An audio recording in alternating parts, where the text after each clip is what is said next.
नमस्कार सुप्रभात। आज आसतु सांग माने प्रस्तुत करबा मटर पानी। पूरी प्रसिद्ध मटर पानी किपरि सहज उपाय रे आउ खूब कम समय रे हे पारुछि आपण मानकु देखौछि। देखंतु प्रथमे आलू आउ चना को सिझेई देबा, तापरे आमे सबु सालाड आइटम को काटी देबा। काटी सारला परे कोन करबा ना से सबु गोटे जगह रे रखी देला परे आमे 2 पीस तेंतुली बतुरेई देइथबा। से तेंतुली को आमे चकटी प्रस्तुत करिबा चना पानी।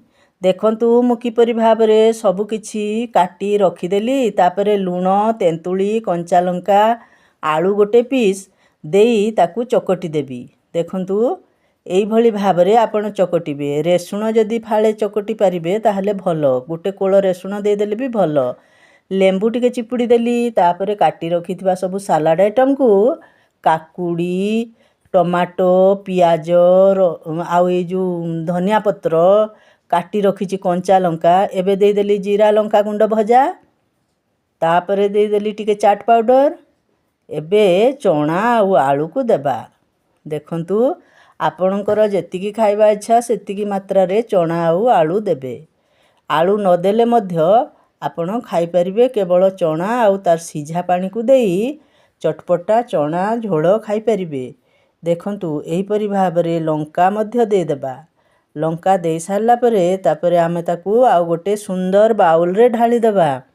सुंदरिया गिना रे खाद्य खाइले भारी भलो स्वादिया लागे एवं सुंदर मध्य लागे। देखंतु सेथिरे मु टिके डालिंब मंजी दे देली, आउ किछिटा भुजिया मध्य दे देली। एहीपरि भाबरे आपण प्रस्तुत करी चना पानी बा मटर पानी खाई परिबे। कि सहज उपाय रे सब हेउछि, आउ टिके मन लगेई करी कले एहा खुशी रे आमे खाई परिबा। देखंतु मु प्रस्तुत कर देली, तापरे आपण मानको पई मु टेस्ट करूछि। देखंतु किपरि भाबरे भलो लागुछि। सेथिरे गोलमरीच गुंड मध्य दिया जाइछि। देखंतु भारी सुंदर लागुछि। ओह कि आराम। गरम गरम मटर पानी वर्षा पागरे खाइबार गोटे मजा ही अलगा। देखंतु पाटिरु लाळ गुडाक जेमती आपे आपे बाहरी जाउछि। कि सुंदर हिची। देखंतु भुजिया आउ टिके मध्य देई परिबे। आपनकर इच्छा अनुसार लेंबू मध्य आउ टिके खट्टा पानी देई परिबे।